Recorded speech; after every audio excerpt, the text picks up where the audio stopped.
አርሰናል በውድድር ዓመቱ መጨረሻ ላይ ዋንጫዎችን አሸንፎ ሲዝኑን ማጠናቀቅ የሚፈልግ ከሆነ በቀጣይ ይህንን ወሳኝ ነገር ማድረግ ይጠበቅበታል።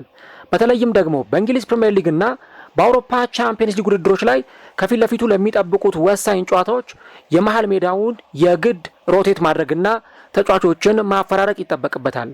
በዚህ ውድድር ዓመት በአርሰናል በኩል በበቂ ሁኔታ የተጫዋቾች ማፈራረቅን ካልተመለከትንባቸው የሜዳ ላይ ዲፓርትመንቶች መካከል አንዱ የአርሰናል የአማካይ መስመር ክፍል ነው። በዚህ ቦታ ላይ ዴክላን ራይስ እና ማርቲን ዙቢሜንዲ በተደጋጋሚ ጊዜ የተጫወቱ ለበርካታ ደቂቃዎችም ያህል ሜዳ ላይ እየተመለከትናቸው እንገኛለን። ነገር ግን የውድድር ዓመቱ ሊጠናቀቅ ወራት በቀሩ በዚህ ሰዓት ላይ በተለይም ደግሞ እንደነ ማርቲን ዙቢሜንዲ ባሉ ተጫዋቾች ላይ ድካሞችን እየተመለከትን እንገኛለን። ስለዚህ አርቴታ በቀጣይ ሊያደርጋቸው ከሚጠበቁበት ወሳኝ ነገሮች መካከል አንዱ የአማካይ መስመሩን በሚገባ ሮቴት ማድረግና ማፈራረቅ ነው። ይህንን ስንል አርቴታ ሪስክ የሚያስወስደው ነገር አያጋጥመውም ወይ?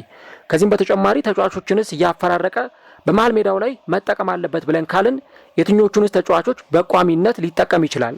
እነዚህንና ሌሎች ጉዳዮችን እስከ ቪዲዮ መጨረሻ ድረስ ከኛ ጋር አብራችሁ ከቆያችሁ የምንነግራችሁ ይሆናል።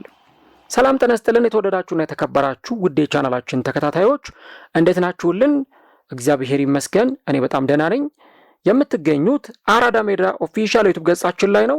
ለቻናሉ አዲስ ከሆናችሁ ቻናሉን ሰብስክራይብ በማድረግና የሮል ምልክቷን በመጫን የቻናላችን ቤተሰቦች እንድትሆኑ የአክብሮት ግብዣችን ነው። እንዲሁ ደግሞ ፕሮግራሙን ስትጀምሩት ላይክ ብታደርጉ ፕሮግራማችን ቫይራል እንዲወጣ እጅግ በጣም ይጠቅመናል። ስለዚህ ሁላችሁም ፕሮግራሙን ላይክ እያደረጋችሁ መጀመራችሁን አስታውሱ። የአራዳ ሜዳ ኮሜንታተር ተስፋወርቅ ሉልሰገድ አብሬያችሁ ቆይታ አደርጋለሁ። ከዚህ ቀደም አስቀድሜ እንደነገርኳችሁ ሁለተኛ አዲስ የዩቲዩብ ቻናል ከፍቻለሁ። በዚህ የዩቲዩብ ቻናል ላይ የተለያዩ የእግር ኳስን ጨምሮ ምርጥ ዶክመንተሪዎችን ወደ እናንተ የማደርስ ይሆናል ማለት ነው። ስለዚህ ምርጥ የእግር ኳስ ተጫዋቾችን እንዲሁ ደግሞ ከዚህም በተጨማሪ ምርጥ ዶክመንተሪዎችን መከታተል የምትፈልጉ አድማጭ ተመልካቾቼ ሁለተኛውን የዩቲዩብ ቻናሌን ከታች ታግ ላይ አስቀምጬላችኋለሁ።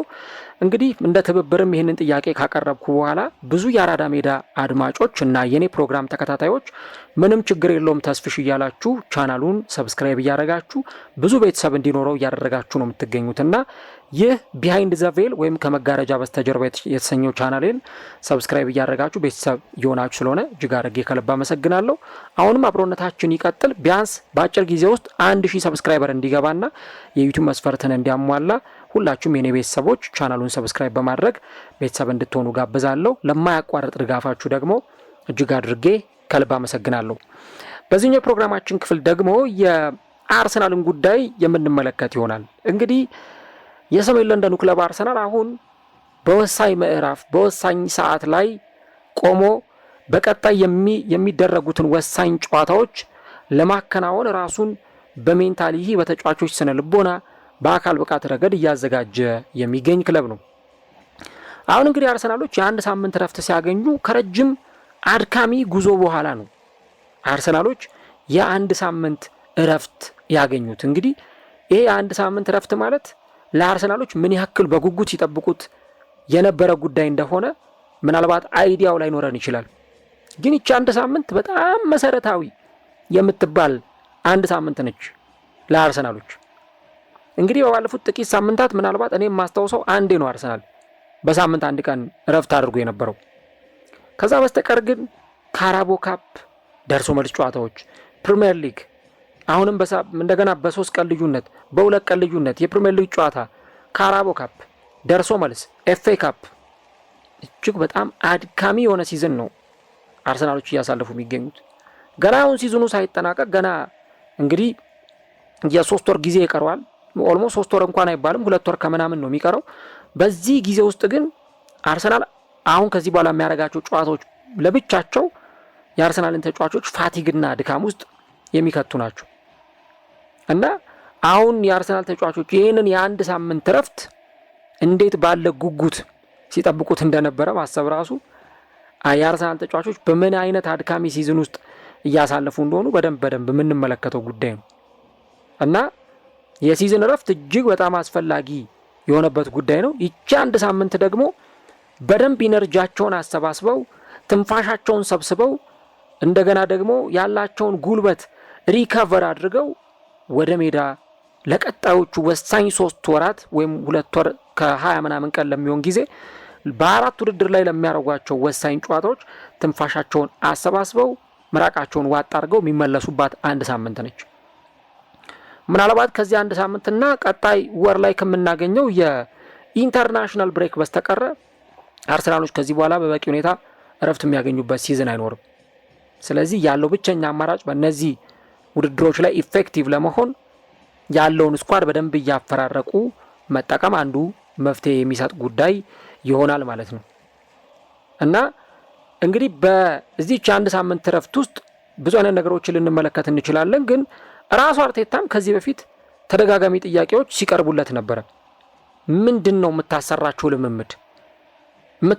ልምምድ ጫና ያለበት ጫና የበዛበት ነው ወይ አድካሚ ነው ወይ ተብሎ ሲጠየቅ ሲጀመር መቼ ልምምድ ሰርተን እናውቃለን የሚል አይነት ሀሳብ ነው የሰጠው። ልምምድ ለማድረግ ራሱ ቀን ያስፈልጋል። ቅዳሜ ተጫውተን ማክሰኞ እንጫወታለን ወይ ሮብ እንጫወታለን። ከዛ ሮብ ተጫውተን ሐሙስና አርብን ደግሞ እናርፍና ቅዳሜ ወይ እሁድ እንጫወታለን። ስለዚህ ለልምምድ እንኳን የሚሆን በቂ ጊዜ የለንም ብሎ ሲናገር ነበር። በዚህ ሰዓት ብዙ ጊዜ ክለቦች ሊያደርጉ የሚችሉት አንዱ ትልቁ ነገር ልምምድ ላይ ከማተኮር ይልቅ ሪከቨር ላይ ነው የሚያተኩሩት። ሪከቨሪ ላይ እንደገና ብቃታቸውን መልሰው ጉልበታቸውን አሰባስበው መመለስ ላይ ነው ትኩረት የሚያደርጉት። እንደውም አንድ የሆነ ቪዲዮ ተለቆ ነበረ። የማንቸስተር ሲቲ የፊት መስመር ተጫዋች ኤርሊንግ ሃላንድ የለቀቀው አንድ ቪዲዮ እና ሶሻል ሚዲያ ላይ ሲዘዋወር አይታችሁታል ብዬ አስባለሁ። ኤርሊንግ ሃላንድ የሆነ ጨዋታ ከጨረሰ በኋላ ጨዋታውን ስለዘነጋሁት ነው የጨዋታው ማን ኦፍ ዘ ማች ወይም ኮከብ ተብሎ ተሸለመ። ከዛ ወደ መኖሪያ ቤቱ ከሄደ በኋላ ይመስለኛል ያንን የማን ኦፍ ዘ ማች ሽልማቱን ካስቀመጠ በኋላ ኮገቡ በታች እንደ ቦክሰር ወይም ቁምጣ ነገር አድርጓል። ኮገቡ በላይ ራቁቱን ነው። ከዛ የተንቀጠቀጠ ቀጥ ብሎ ትልቅ በርሜል አለ እና እዛ በርሜል ውስጥ ቀዝቃዛ ውሃ ነው የተሞላበት ማለት ነው። እና እስከ አፉ ድረስ ነው የተሞላው። ቀጥ ብሎ እዛ በርሜል ውስጥ ነው ሙሉ ሰውነቱን በቃ ዘሎ እዛ በርሜል ውስጥ የገባው ማለት ነው። ተመልከቱ እንግዲህ ውሃ ውስጥ መሆን በተለይ ደግሞ እንደዚህ በረዶ ውስጥ ውሃ ውስጥ መሆን ደግሞ ተጫዋቾች ሪከቨር እንዲያደርጉ ወይም ደግሞ እንዲያገግሙ ከድካማቸው እንዲያገግሙ እድል የሚሰጣቸው አንዱ ነገር ነው ይላሉ። በተለይ ደግሞ የእግር ኳስ ሳይንስ ባለሙያዎች በተለይ ውሃ ውስጥ መቆየት ለተጫዋቾች ከድካማቸው እንዲያገግሙ ወይ ደግሞ ሪከቨር እንዲያደርጉ በተደጋጋሚ እየተጫወቱ ከሆነ ይሄ በደም ዝውውራቸው በኩል የተሻለ ፍሬሽ የሆኑ ነገሮች እንዲኖሩ የሚያደርግ አንዱ ጉዳይ ነው እና አርሰናሎችም ብዙ ጊዜ ያንን ነገር ከመተግበር ልምምድ ሜዳ ላይ ብዙ ጊዜ ከማጥፋት ይልቅ በዋነኝነት የሚሰሩት ትልቁ ስራ የሚሆነው ያንን የሪከቨሪ ጊዜ መጠቀም ነው። አሁን እንግዲህ የአርሰናልን ዲፓርትመንት ስንመለከት ለምሳሌ የተከላካይ መስመሩ ያን ያክል ይሄ በሮቴሽን ጉዳይ የሚታማ አይደለም። ምክንያቱም ሁሉም ተጫዋቾች ተጎድተው ነበር ማለት ይቻላል። ለምሳሌ ቲምበር እረፍት ተሰጥቶት ያውቃል። ጁሪየን ቲምበር ሂንካፔ ጉዳት ላይ የነበረበት ጊዜ ነበር። ሞስኩዌራ ጉዳት ላይ ከርሞ ነው የመጣው። ማጋሌሽ ጉዳት ላይ ነበር። ሳሊባ ጉዳት ላይ ነበር። ቤን ዋይት ራሱ አሁን ጉዳት ላይ ነው እና በቃ ሳይፈልግ በግዱ አርቴታ ተጫዋቾቹን ሲያፈራርቅ ነበር። ምክንያቱም ካለው ጉዳት አንጻር ማለት ነው። የፊት መስመሩንም ብትመለከቱ አብዛኞቹ ተጫዋቾች ሮቴት ለመደረግ የሚያንስ ሁኔታ ላይ አልነበሩም። ምክንያቱም ተደጋጋሚ ጉዳቶችን ሜዳ ላይ ስንመለከት ስለነበር ለምሳሌ የቡካዮ ሳካን ጉዳት ተመልክተናል። ማርቲኔሊን፣ ትሮሳርድን፣ የኬሬስን፣ ሃቨርትዝን እነዚህ ሁሉ ተጫዋቾች ሲጎዱ ስለነበረ በዛ ልክ ሮቴት ለማድረግ የሚያስቸግር ነገር አልነበረም። ሮቴት ሲደረግ ነበር። ትልቁ ግን የመሃል ሜዳው በሚገባው መንገድ ሮቴት አልተደረገም። አሁን የኔ ትልቁ ጥያቄና ስጋት የሚሆነው እዚህ ጋር ነው። ማርቲን ዙቢሜንዲ በዚህ ዓመት በአርሰናል ብዙ ጨዋታዎችን ካደረጉ እንደው ቶፕ 3 ተጫዋቾች መረጡ ቢባል ከዛ ውስጥ የማታጡት ተጫዋች ነው ማርቲን ዙቢሜንዲ። ዴክላን ራይስም ከዛው ከሶስቱ በጣም በዚህ ዓመት ብዙ ጨዋታዎችን በአርሰናል ማሊያ ካደረጉ ተጫዋቾች መካከል አንዱ እንደሆነ የምንጠቅሰው ጉዳይ ይሆናል። ያንን ያለ ምክንያት አናነሳው። ለምን ፕሪሚየር ሊግ፣ ቻምፒዮንስ ሊግ፣ ካራቦ ካፕ፣ ኢቨን ኤፍኤ ካፕም ሳይቀር ወይ ተቀይረው እየገቡ ወይ በቋሚነት ሲጫወቱ እንመለከታለን። እና አሁን ደግሞ ውድድሮቹ እየገፉ ወደ ዋናው ስቴጅ ይረሱ ይገኛሉ። ለምሳሌ አሁን ቻምፒዮንስ ሊግ ማርች 10 እና 11 የመጀመሪያው ዙር የ16ቱ ጥሎ ማለፍ ጨዋታ ይደረጋል። ከዛ በኋላ ከአንድ ሳምንት በኋላ ደግሞ የ16ቱ ጥሎ ማለፍ ሁለተኛ ዙር ጨዋታዎች ደግሞ የሚደረጉ ይሆናል ማለት ነው። እንግዲህ አሁን ያለነው ፌብሩዋሪ ሊያልቅ ጥቂት ቀናት በቀሩበት ጊዜ ላይ ነው። ቅድም እንዳልኳቸው አርሰናል ይችን የአንድ ሳምንት ረፍት የሚያገኛት ምናልባት ከዚህ በኋላ የሆነ ሳምንት ላይ ካልሆነ ለመጨረሻ ጊዜ ነው የሚያገኘው፣ ወይ ከሆኑ ውድድሮች በጊዜ ካልወጣ በስተቀረ። ለምሳሌ ካራቦ ካፕ ፍጻሜ ደርሷል። ማርች 22 ከማንቸስተር ሲቲ ጋር ወሳኝ የሆነውን ጨዋታውን ያከናውናል። የኤፍኤ ካፕ ውድድሩ ላይ ከማንስፊልድ ጋር ነው የተደለደለው። ያው የማለፉ እድል በጣም ሰፊ ነው። ማንስፊልድን ጥሎ የማለፉ እድል በጣም ሰፊ ነው። ያንን ሲያልፍ ሩብ ፍጻሜ ይገባል። አስቡት፣ ሌላ ተጨማሪ ኤክስትራ ማይል ነው የሚሄደው። ቻምፒየንስ ሊግ አለ፣ እንዲሁ ደግሞ የፕሪሚየር ሊግ ውድድር አለ። ስለዚህ በእነዚህ ውድድሮች ላይ ሁሉ እነዙ ሜንዲና ነራይስን ሜዳ ላይ የተጠቀምክ አዘልቀው። የተጫዋቾቹን መድከም ደግሞ በግልጽ በሚያሳብቅ ሁኔታ የተጫዋቾችን ድካም በስህተት የታጀበ መሆኑን ሜዳ ላይ በደንብ እየተመለከት እንገኛለን። ለምሳሌ ማርቲን ዙቢሜንዲ በአንዳንድ የቅርብ ጨዋታዎች ላይ የማንቸስተር ዩናይትዱን ጨዋታ ደግሞ እንደ አብነት መጥቀስ ይቻላል። የተሳሳተባቸውን ጨዋታዎች ብትመለከቱ እንደዚህ አይነት ስህተቶች በጣም ሾክድ የሚያደርጉ ናቸው። አትጠብቋቸውም። እንደዚህ አይነት ተጫዋቾች ያው በእርግጥ ያው ሰው ናቸውና መሳሳታቸው አይቀርም፣ ስህተቶች አይኖሩም ብሎ መደምደም እጅግ በጣም ከባድ ነገር ነው። ግን እንዲህ አይነት ስህተቶች እንኳን ቢኖሩ ወይ ደግሞ በእንዲህ አይነት መንገድ እንኳን የሆኑ ስህተቶችን ብንመለከት ግን ደግሞ ድካም የሚያመጣቸው ስህተቶች እንዳሉ መመልከት በጣም አስፈላጊ ነው። ሌላው ደግሞ ባለፈው ዴክላን ራይስ የቶተንሃሙ ጨዋታ ላይ እንኳን እንደተመለከታችሁት ኳስ ድሪብል እያደረገ ተቀምጦ በዛ ምክንያት ጎል ሲቆጠር እንደነበረ ተመልክተናል።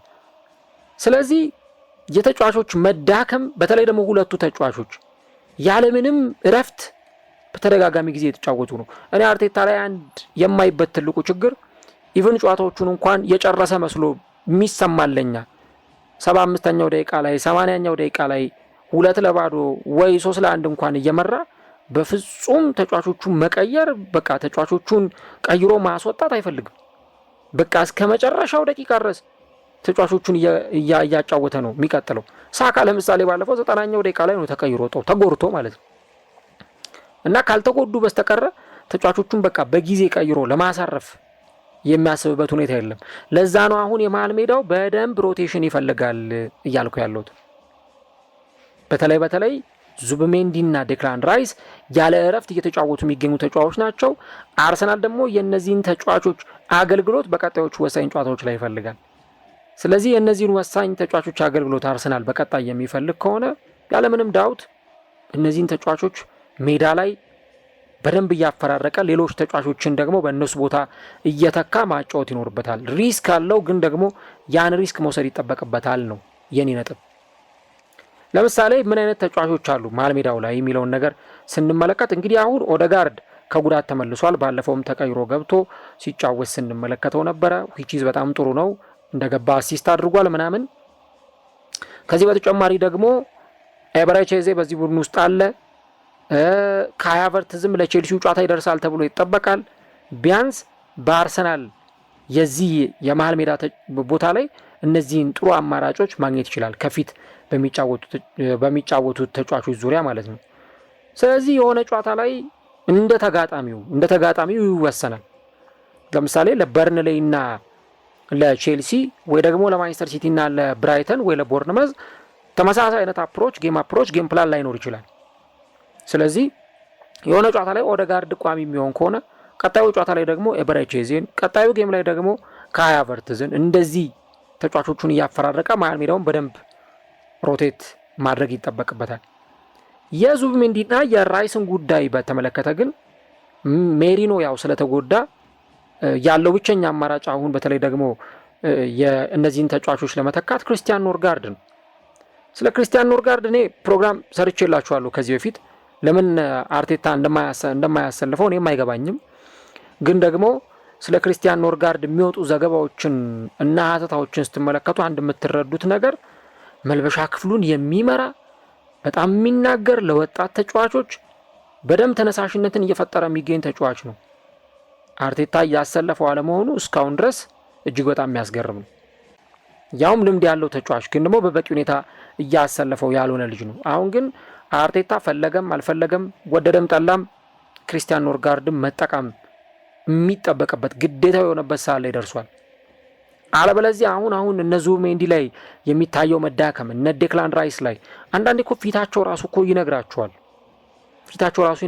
አሁን የቼልሲው ጨዋታ ላይ አርሰናል በካራቦ ካፕ ቼልሲን 1-0 ኤምሬትስ ላይ በካይ ሃቨርትዝ ጎል አማካኝነት ሲያሸንፍ የአርሰናል ተጫዋቾች በአስሩም ጣታቸው ቆመው ነበር ሲጫወቱ የነበሩት። በቃ ሲከላከሉ አብረው ሲያጠቁ አብረው ኮምፓክት ሆነው ሲጫወቱ ነበር የቼልሲን ማጥቃት ለማስቆም። ኤበሬቼዜ እንኳን እስከ ዛሬ ድረስ ከተጫወተው በላይ የዛች ቀን ሜዳ ላይ የተጫወተበት ፐርፎርማንስ እጅግ በጣም የተለየ ነበር። ማርቲኔሊን ልክ ካይ ሃቨርትዝ ጎል አስቆጥሮ ደስታቸውን ሰለብሬት እያደረጉ እያከበሩ በነበረበት ሰዓት ላይ ሄዶ የማስታወቂያው ቦርድ ጋር ሄዶ የማስታወቂያው ሰሌዳ ጋር ሲያጎነብስ አይተነዋል ማርቲኔሊ። ለምን? በጣም ብዙ ኪሎ ሜትሮችን ሲሸፍን ስለነበረ። ስለዚህ በአንድ አመት ይሄ ሁሉ ጨዋታ ማድረግ 2500 2800 3000 ደቂቃዎች ላይ በድምር እየተሰለፉ ማሳለፍ፣ ከዛ ደግሞ ከነዚህ ተጫዋቾች ተመሳሳይ ፐርፎርማንስ መስከረም ላይ ከዙቢሜንዲ የሚጠበቅበት ፐርፎርማንስ እና ሚያዝያ ላይ ከዙቢሜንዲ የሚጠበቅበት ፐርፎርማንስ አንድ አይነት ነው። በጣም ቢገርመው እሱ ነው። የእግር ኳሱ ዓለም የሚፈልገው ያንን ነው። በቃ ገና ሲዝኑ ሲጀመር ነሐሴ ወር ላይ ሲያሳይ የነበረው የሜዳ ላይ ብቃትና ከዛ ቀጥሎ ደግሞ ሊያልቅ ሲል ሲዝኑ ግንቦት ላይ ወይ ደግሞ መጋቢት ወር ላይ ተጫዋቹ የሚያሳየው ፐርፎርማንስ አንድ አይነት እንዲሆን ይጠበቃል። ግን ደግሞ ድካም የሚባል ነገር እንዳለ መረዳት በጣም አስፈላጊ ነው። ከጉዳቱ ጋር ከድካሙ ጋር ደግሞ ተያይዞ ጉዳት መቼም እስካሁን አርሰናል በጣም እድለኛ ነው። ማርቲን ዙቢሜንዲ አልተጎዳበትም። እስካሁን አንድም የጉዳት ኮሽታ ዙቢሜንዲ ላይ ሰምተን አናቅም። ራይስም አንዴ ነው የጉልበት ጉዳት አጋጠመው ተባለ። የአስቶን ቪላው ጨዋታ አለፈው። ከዛ በኋላ ግን ተመልሶ በቀጣዩ ጨዋታ ላይ ሲገባ ተመልክተናል። እና አሁን አስቡት እስቲ ዴክላን ራይስ ለሆኑ ሳምንታት ከሜዳ ቢርቅ ወይ ደግሞ ዙቢሜንዲ ረፍት ያስፈልገዋል ወይ የሆነ እንደው አነስተኛ ጉዳት እንኳን አጋጠመው ቢባል ለአርሰናል ደጋፊዎች አይበለውና ምንድነው አርቴታ ከዛ በኋላ የሚያደርገው ነው? እነማንን ነው ሜዳ ላይ ሊያሰልፍ የሚችለው ነው ትልቁ ጥያቄ። ቢያንስ ገና ካሁኑ እንኳን ኃላፊነት ለተጫዋቾች እየሰጠ እነዚህን ተጫዋቾች ሜዳ ላይ እያሰለፈ በደንብ ለተጫዋቾቹ ኃላፊነትን በመስጠት ይህንን ቦታ አዳፕት እንዲያደርጉት እድል የማይሰጥ ከሆነ ቀጣይ በወሳኝ ሰዓት ላይ ብዙ ነገሮች እንደተጠበቁት ላይ ቀጥሉ ይችላሉ። በአርሰናል ታሪክ ደግሞ በጣም ብዙ የተመለከትናቸው ትልልቅ ነገሮች እንደነበሩ ታስታውሳላችሁ። ለምሳሌ የ2008-9 የውድድር ዘመን ይመስለኛል አርሰናል ለፕሪሚየር ሊጉ ዋንጫ በጣም የተጠበቀበት እና የሚገርም የሲዝን ቆይታን እያደረገ የነበረበት ጊዜ ነበር። አርሰናል ከበርኒንጋም ተጫወተ። ከበርኒንጋም በተጫወተበት ሰዓት ላይ ምናልባት የቪዲዮን ክሊፕ ፈልጋችሁ ብታዩት እጅግ በጣም የሚዘገንን ጉዳት ነው ኤድዋርዶ ዳ ሲልቫ ላይ እየተሰራበት። ኤድዋርዶ በዛ ሲዝን በጣም ጥሩ ጊዜን እያሳለፈበት የውድድር ዓመት ነበረ እና እግሩ በቃ ከጥቅም ውጭ ነው። ከዛ በኋላ እንደው ኳስ ይጫወታል የሚል ግምትም አልነበረም። እንደው በፈጣሪ ቸርነት ካልሆነ ኤድዋርዶ ዳ ሲልቫ ድጋሚ ኳስ ይጫወታል የሚል ግምትም አልነበረም። የአርሰናል ተጫዋቾች ጋር ድንጋጤ ነበረ። እነ ሴስክ ፋብሪሃስ እና አሌክሳንደር ሂለብ ጋር ድንጋጤ ሁሉ ይታይ ነበረ። ልክ ያ ተጫዋች ከተጎዳ በኋላ አርሰናል አሰልጣኝ አርሰን ቬንገር የጋዜጣዊ መግለጫ ላይ ሲናገሩ ዘ ሲዝን ኢዝ ኦቨር ብለው ነው የተናገሩት። በቃ ሲዝናችን አብቅቷል ብለው ነው የተናገሩት። ለምን አስቡት፣ ያን የመሰለ ተጫዋች በዛን ዓመት ጥሩ ፐርፎርማንስ እያሳየ የነበረ የቡድኑ ቁልፍ ተጫዋች በዛ ሳል ላይ ከተጎዳ በኋላ ያንን ተጫዋች በበቂ ሁኔታ ሊተኩት እንደማይችሉ ስለተረዱ ቬንገር በቃ ሲዝናችን አብቅቷል ሲሉ ነበር የተናገሩት። እና ጉዳት ደግሞ የሚመጣው አንዳንዴ ከጉዳትነቱ አንጻር ብቻ ደግሞ ሳይሆን ድካም የሚያመጣቸው ጉዳቶችም ደግሞ እንዳሉ መረዳት ያስፈልጋል። ምክንያቱም ጫናዎች መብዛታቸው አይቀርም። አንዳንድ ተጫዋቾች እኮ አሉ አፍ አውጥተው ኧረ በቃን እንዴ ምንድነው እንደዚህ አይነት ጫና እየበዛብን ያለው ብለው ሊናገሩ ይችላሉ። ኬቨን ደብሮይነም ተናግሯል ከዚህ በፊት እኛ ተጫዋቾች የምንታየው እንደ ሮቦት ነው እንጂ እንደሰው አይደለም፣ በቃ ሁሌ ልፋት ብቻ ነው የሚል ሀሳብ ሲሰጥ ነበረ። እና ሜዳ ላይ ደግሞ ያንን ነገር ትመለከቱታላችሁ። ፐርፎርማንሱ ዝቅ ሲል፣ ብቃቱ ሲወርድ፣ የሚጠበቅበትን ነገር ማድረግ ሳይችል ሲቀር፣ ከዚህ በተጨማሪ ደግሞ ከዚህ በፊት ከተጫዋቹ የለመድነው ነገር ሲቀር፣ ለምሳሌ አሁን ዴክላን ራይስ እስካሁን ድረስ እኔ እውነት ለመናገር የተጠበቀበትን ነገር አላጓደለም ብዬ ነው የማስበው። እንደውም ባለፈው ኤማኑኤል ፔቲ የቀድሞ የአርሰናል ተጫዋች ምን ሲል ነበረ? ዴክላን ራይስ የባሎንዶር ሌቭል ላይ ያለ ተጫዋች ነው እና እንደውም የባሎንዶሩን የደረጃ ሰንጠረዥ ሁሉ እየመራ ነው የሚገኘው፣ ግን ባሎንዶር ለማሸነፍ ዋንጫዎችን ማሸነፍ አለበት ከአርሰናል ጋር፣ የዓለም ዋንጫንም ደግሞ ማሸነፍ አለበት ብሎ ሲናገር ነበር። እና አሁን አስቡት ዴክላን ራይስ በባሎንዶር ሌቭል የምትጠብቁት ተጫዋች በየጨዋታው ከማይረግጠው የሜዳ ክፍል ማይረግጠው ሳር የለም። ይሄ ሂት ማፑን ብታዩት በጣም ነው የምትገረሙት። እና ያን ሁሉ ስራ የሚሰራ ተጫዋች በየጨዋታው ላይ ስታሰልፉት 90 ደቂቃ እየጨረሰ ሲወጣ ምን ያክል ነገሩ አድካሚ ሊሆን እንደሚችል አስቡት። እና እንደውም እኔ ያው አርቴታ በእርግጥ ይጠቀምባቸዋሉ የሚለው ራሱን የቻለ ጥያቄም ቢሆን፣ ነገር ግን በየቀጣዩ የዝውውር መስኮት የአርሰናል ትልቁ ዓላማ መሆን ያለበት የዴክላን ራይስ እና የዙቢሜንዲ ተጠባባቂ ተጫዋች፣ እነዚህ ልጆች በደንብ ማሳረፍ የሚችል ከቤንች እየተነሳም ኢቭን በቋሚነትም መግባት የሚችል እንዲህ አይነት ተጫዋች ነው አርሰናል ገበያው ላይ ወጥቶ መፈለግ ያለበት። ለእኔ የሚታየኝ የሚገባኝ እሱ ነው። እና አላውቅም እንግዲህ አሁን አርቴታ ክሪስቲያን ኖርጋርድን በጣም አምኖበት ዴክላን ራይስን ለማሳረፍ ወይ ዙቢሜንዲን ለማሳረፍ ሪስክ ወስዶ ክሪስቲያን ኖርጋርድን ፕሪሚየር ሊግ ላይ ወይ ቻምፒየንስ ሊግ ላይ ያጫውተዋል ወይ? እኔ በጣም ይከብዳል።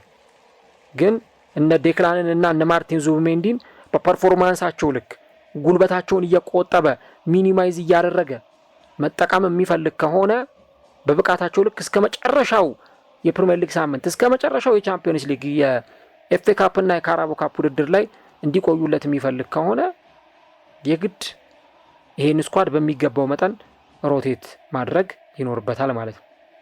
ስለዚህ አሁን ለምሳሌ ማርቲን ኦዴጋርድ ምን አይነት ቦታ ላይ ይጫወታል ወይም ደግሞ ምን አይነት ፖዚሽን ላይ ይጫወታል ብለን ካልን የቀኝ 8 ቁጥር ቦታ ላይ መጫወት ይችላል። የአርሰናል ቀዳሚ ፈጣሪው ተጫዋች ነው፣ ክሬቲቭ ተጫዋች ነው።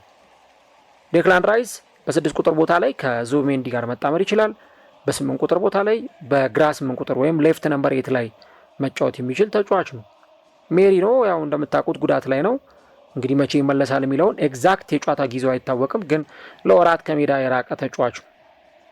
ስለዚህ ይህንን አሁን ያለውን ነገር ምናልባት እንደው እንደ ቀላል መታየት ያለበት ጉዳይ ሳይሆን በደንብ ሲሪየስ በትኩረት ተሰጥቶት መታየት የሚገባው፣ አሰልጣኙ ሚኬል አርቴታ ደግሞ ቀጣይ የሚመጡበት ጨዋታዎች ጠንካራ መሆናቸውን በመረዳት የእነዚህን ተጫዋቾች ጉልበት ማኔጅ ማድረግ ይጠበቅበታል። እኔ ከአሰልጣኞች በጣም ትልቁ ኳሊቲ ነው ብዬ የማስበው ነገር የሆኑ ዲፓርትመንቶች ላይ ያሉ ክፍተቶችን በመረዳት ለነዛ የሚሰጣቸው ሶሉሽኖች እና ደግሞ የሚታየውን ክፍተት እንዴት አድርጌ ወደ መፍትሄ ላመጣው እችላለሁ የሚለውን ነገር የሚረዱበት ኳሊቲ ነው በጣም ትልቁ የአሰልጣኞች የማስተር ማይንዳቸውን እንድንረዳ የሚያደርገን። ፔፕ ጋርዲዮላ ከአንድ የውድድር ዓመት በፊት በ2024/25 በ2023/24 የውድድር ዘመን የሶስትዮሽ ዋንጫ ሲያሸንፍ እንዳለ ተጫዋቾቹን ሮቴት ሲያደርግ ነበር። በቃ እንዳለ ፊልፋደን ቤንች መሆን ካለበት ቤንች ይሆናል። ኢቭን ኬቨን ደብሮይነ ሁሉ ተጎድቶ ከጉዳቱ ሲመለስ በጣም ጥሩ ፐርፎርማንስ ያሳየባቸውን ጊዜያቶች ስናይ ነበር። ሃላንድ ቤንች መሆን ካለበት ቤንች ይሆናል። አልቫሬዝ ወደ ሜዳ ይገባል። ሌሎች ተጫዋቾችም የመሰለፍ ዕድል ይሰጣቸው ነበር እና የፔፕ ጋርዲዮላ እንደዛ ማድረጉ እኔ አሁን ምንድነው መሰላችሁ ፍራቼ አሁን አርሰናል የሚጫወተው ለ4 ዋንጫ ነው። ምናልባት ፕራይመሪው ፕሪሚየር ሊግ ሊሆን ይችላል፣ ቻምፒየንስ ሊግ ሊሆን ይችላል። ያው ፕሪሚየር ሊግ በየሳምንቱ ስለሚጫወት ዋና ትኩረቱ ለረጅም ጊዜ ሲመራ የቆየበት ፕሪሚየር ሊግ ስለሆነ ፕሪሚየር ሊግ ማሸነፍ፣ ቻምፒየንስ ሊግ ማሸነፍ የአርሰናል ቀዳሚው ዓላማና ጎል ሊሆን ይችላል። ግን ከዛ ጉዳይ ደግሞ በተጨማሪ ኤፍኤ ካፕ ላይም አርሰናል ውጤት ማምጣት ይፈልጋል። ካራቦ ካፕ ላይም ፍጻሜ ደርሷል፣ ውጤት ማምጣት ይፈልጋል። ለምሳሌ አሁን የካራቦ ካፕ የፍጻሜ ጨዋታ ላይ ሉዊስ ስኬሊን ነው የአማካይ መስመር ላይ ማጫውተው ብሎ አርቴታ እንደዚህ አይነት ሪስክ እንደማይወስድ ይታወቃል። ዙቢሜንዲ ይገባል ካልተጎዱ በስተቀር፣ ዴክላን ራይስ ወደ ሜዳ ይገባል፣ ኦዴጋርድ ወደ ሜዳ ይገባል፣ ማይቀር ነገር። ታዲያ እነዚህን ተጫዋቾች አሁን ፕሪሚየር ሊግ ላይም ከቦርንመዝ ጋር ከብራይተንም ጋር ከቼልሲም ጋር ቻምፒየንስ ሊግ ላይ አሁን 16ቱ ጥሎ ማለፍ አርሰናል እስከ ግማሽ ፍጻሜም እስከ ፍጻሜም ቢደርስ እነዚህ ሁሉ ጨዋታዎች ላይ ቅዳሜ፣ ረቡዕ፣ ከዛ ቅዳሜ እንደገና ወይ እሁድ ወይ ማክሰኞ እንደዚህ ተጫዋቾቹን እያጫወትክ ነው ወይ የምትቀጥለው? ዝም ብሎ ተጫዋቾቹን እኮ ማሰለፍ ብቻ ሳይሆን ፐርፎርማንሳቸው ሳይወርድ ይቀጥላል ወይ ነው ትልቁ ነገር። ዴክላን ራይስ እኮ በተለይ በ2024-25 ማለትም ማምና እንደተጀመረ አካባቢ የመጀመሪያዎቹ ሳምንታት ላይ በጣም አድካሚ ጊዜ ነበር ሲያሳልፍ የነበረውና ምን ነካው ዴክላን ራይስ ሁሉ ሲባል ነበር። ያንን ከሜዳ የሚረግጠውን ያን ሁሉ የሜዳ ክፍል የሚያካልለውን ዴክላን ራይስ ስንመለከት አልነበረም እና ምን ነካው ዴክላን ራይስ ሲባል ነበረ። ዴክላን ራይስ ደግሞ ምን ነካው ለሚለው ጥያቄ መልስ የሚሆነው ተጫዋቹ በቃ የእግር ኳስ ኬሪየሩን ከጀመረበት ጊዜ ጀምሮ በድካም ነው ብዙዎቹን ጊዜ ያሳለፈ የሚገኘው። በዌስትሃም ከአመት ዓመት ነው የሚጫወተው። ኮንፈረንስ ሊግ ላይም አሰልጣኙ ውጤት ሲያመጡ ዴቪድ ሞይስ ተጫዋቹን በየጊዜው ሲያጫውቱት እንደነበረ እናስታውሳለን። ወደ አርሰናል ከመጣም በኋላ ያለምንም ረፍት ያለምንም ተጠባባቂ አንድ ቀን እንኳን እስቲ በዚህ ጨዋታ ላይ እንኳን ቤንች ይሁንና ከዛ ለቀጣዩ ጨዋታ ላይ አሰልፈዋለሁ ብሎ አርቴታ አንድ ቀን ያን ያደረገበት ሁኔታ እኔ ብዙ በቅርብ ትዝ አይለኝም። በቃ አብዛኛው ማለት ይቻላል ዴክላን ራይስ በቃ ፕሪሚየር ሊግ ላይ በሉት የሆነ ውድድር ላይ በተደጋጋሚ ሜዳ ሲገባና ሲጫወት ነው ስንመለከት የነበረው። እንግዲህ አሁን ወደ አርሰናል ከመጣ በትክክል 3ኛ ዓመቱን ይጨርሳል። ይህ ዓመት ሲያልቅ ማለት ነው 3 ዓመቱን ይጨርሳል። በእነዚህ 3 ዓመታት ውስጥ ተጫዋቹ ምን አይነት የጨዋታ ደቂቃዎችን አሳልፏል? ቢያንስ በአንድ ዓመት በአቬሬጅ በአማካይ ምን ያክል ጨዋታዎችን ይጫወታል ብለን ብናስብ እጅግ በጣም ብዙ የጨዋታ ደቂቃዎች ላይ ተጫዋቹን እንደሚሰለፍ እንመለከታለን። ይህን ደግሞ ምልበት አንግል ምንድን ነው? በኋላ ላይ ተጫዋቹን በምትፈልግበት ሰዓት አርሰናል ለምሳሌ ቻምፒየንስ ሊግ ከነ ፔዤ ወይ ከነ ሪያል ማድሪድ ወይ ከሆነ ቡድን ጋር አርሰናል ቢጫወት ግማሽ ፍጻሜ ቢደርስ ያን ጊዜ ተጫዋቹን በምትፈልገው ሰዓት የማታገኘው ከሆነ ምን ጥቅም አለው የሚለው በእያንዳንዱ ጨዋታ ላይ መታየት ያለበት ጉዳይ ነውና ይህንን ነው እንግዲህ በአርሰናል በኩል በተለይ የአማካይ መስመሩን በሚገባ ሁኔታ ሮቴት ማድረግ አለበት። ሌሎቹ ዲፓርትመንቶች እንኳን አርቴታ ፈልጎ የሚሆን ተገዶ በደንብ ሮቴት ሲያደርጋቸው ነበረ፣ ግን ያንን ደግሞ በደንብ ሊያስተካክለው የሚገባ ጉዳይ መሆኑን እንመለከታለን። አሁን ቅድም የዙቢሜንዲን ሳነሳ የዴክላን ራይስን ሳነሳ እንግዲህ በ2023-24 ለምሳሌ ዴክላን ራይስ ከ38 በላይ ጨዋታዎችን በአንድ የውድድር ዓመት ተጫውቶ አሳልፏል። ኮሚኒቲ ሺልድ ላይ ተጫውቷል፣ ኤፍኤ ካፕ ላይ ተጫውቷል፣ ፕሪሚየር ሊግ ላይ ኦልሞስት በሁሉም ጨዋታዎች ላይ በ38ቱም ጨዋታዎች ላይ ማለት በሚያስችል ደረጃ በርካታ ጨዋታዎችን አድርጓል። ባለፈው ዓመት 2024-25 ላይ ቢያንስ በ35 የፕሪሚየር ሊግ ጨዋታዎች ላይ ተሰልፎ ተጫውቷል። እንዲሁ ደግሞ በዘንድሮ የውድድር ዓመት ደግሞ ኦልሞስት ሁሉም ጨዋታዎች ላይ እኔ የአስቶን ቪላው ጨዋታ ብቻ ነው ሲዘለው ማስታውሰው።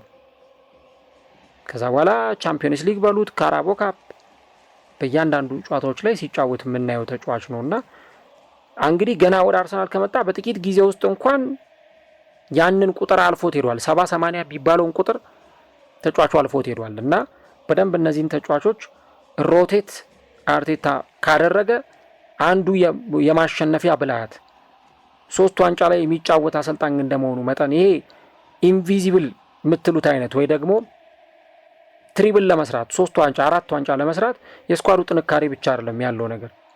በዛ የስኳዱ ጥንካሬ ልክ ደግሞ ያንን ትልቁን ነገር ማሳካት ይችላል ወይ? በስኳዱ ሮቴት እያደረገ ማረፍ ያለባቸውን ተጫዋቾች ያሳረፈ ያንን ነገር ያሳልፈዋል ወይ አሰልጣኙ ነው ትልቁ ነገር የሚሆነውና ያንን ነገር ነው እንግዲህ የምንመለከተው።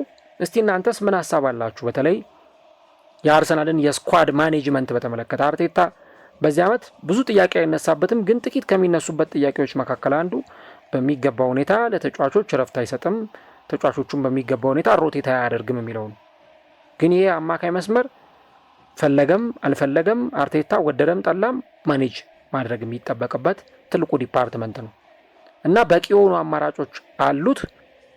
ያንን አማራጭ ግን አርቴታ ደግሞ እንዲጠቀም ይጠበቅበታል። ያንን እንዴት አድርጎ ያሳልፈዋል? እንግዲህ ከፊታችን እሁድ ከቼልሲ ጨዋታ ጀምሮ በቀጣዮቹ ጨዋታዎች ላይ አብረን የምንመለከተው ጉዳይ ይሆናል።